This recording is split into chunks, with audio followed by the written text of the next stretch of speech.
Bonjour à toutes et à tous.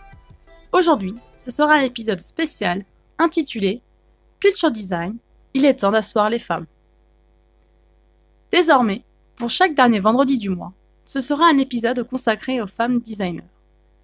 Et ce premier épisode spécial commence avec la première femme designer, Charlotte Perriand.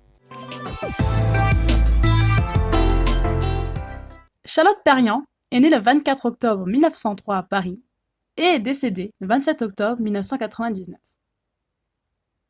Concernant sa vie privée, elle s'est mariée avec Jacques Martin, directeur des affaires économiques de la France en Indochine, et ils auront une fille, Pernette Perriand, née en 1944. Charlotte Perriand étudia à l'école de l'Union centrale des arts décoratifs de 1920 à 1925. Elle commencera sa carrière en devenant architecte d'intérieur et s'occupera elle-même de l'installation de son atelier, place Saint-Sulpice.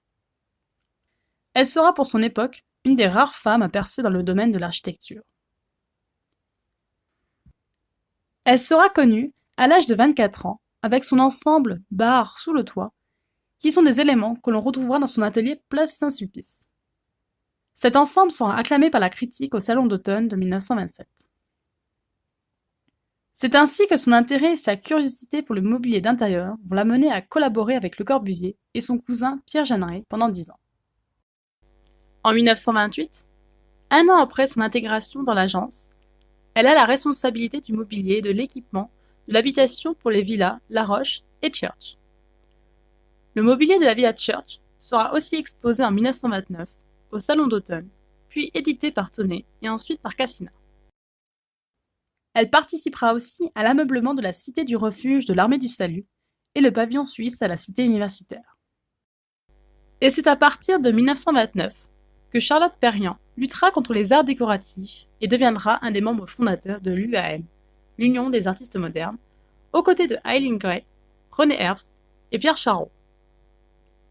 Elle se rapprochera des mouvements d'avant-garde des années 30 et collaborera ainsi avec Jean Prouvé dans ses ateliers nancéens.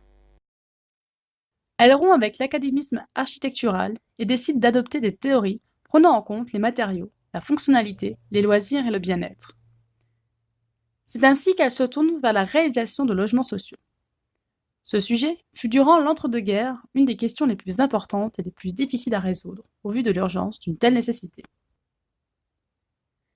À la même période, elle publiera le manifeste Bois au métal dans la revue londonienne The Studio. Elle décide de renouer avec le bois et le mode de production en relation avec la vie et dans la vie, influencée par ses séjours en montagne et les aménagements dépouillés des maisons paysannes. En novembre 1931, Le Corbusier signe un article d'une trentaine de pages contenant études et dessins paru dans le 9e numéro de la revue Plan, dans lequel il présente ses études sur l'habitation minimum. Ces études et dessins seront regroupés sous la notion de ville radieuse. Or, les documents originaux seront retrouvés dans les archives Perriand, étant donné que ce fut elle qui réalisa la majeure partie de l'étude et des dessins. Mais ce ne sera qu'en 1935, lors de la parution de cette étude sous forme de livre, que le nom de Perriand apparaîtra en tant que collaboratrice. Mais ensuite, ce seront ses engagements politiques qui influenceront la suite de sa carrière. En effet, Perriand se rapproche de membres du Parti communiste.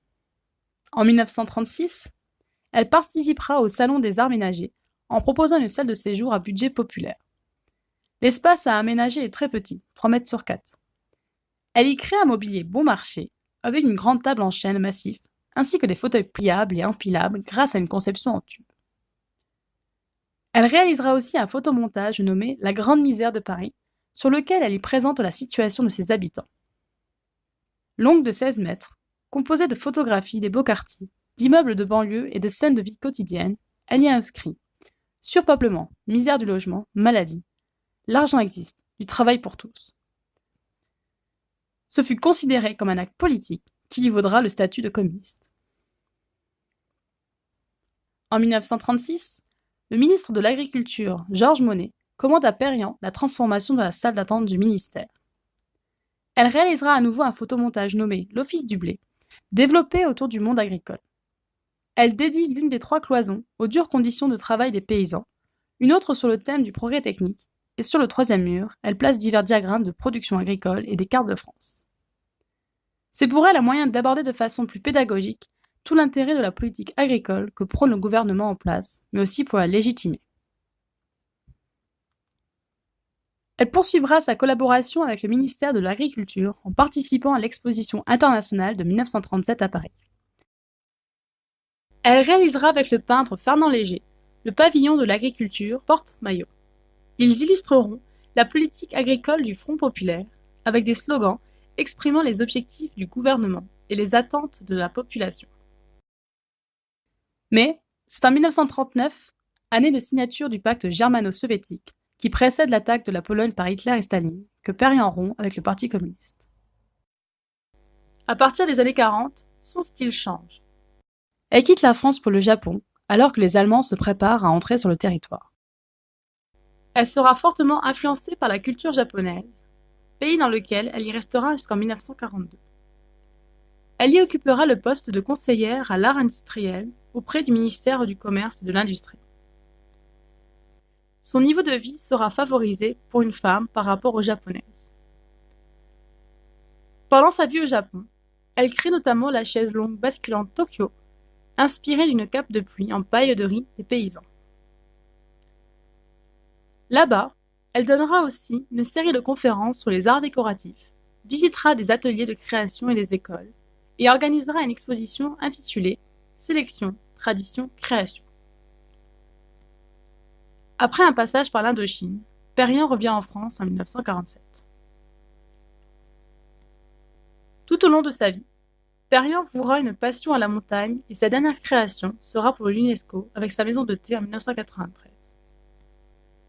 C'est un espace éphémère dédié au recueillement et à la méditation. Et enfin, elle partagera son histoire dans son ouvrage « Une vie de création », publié en 1998.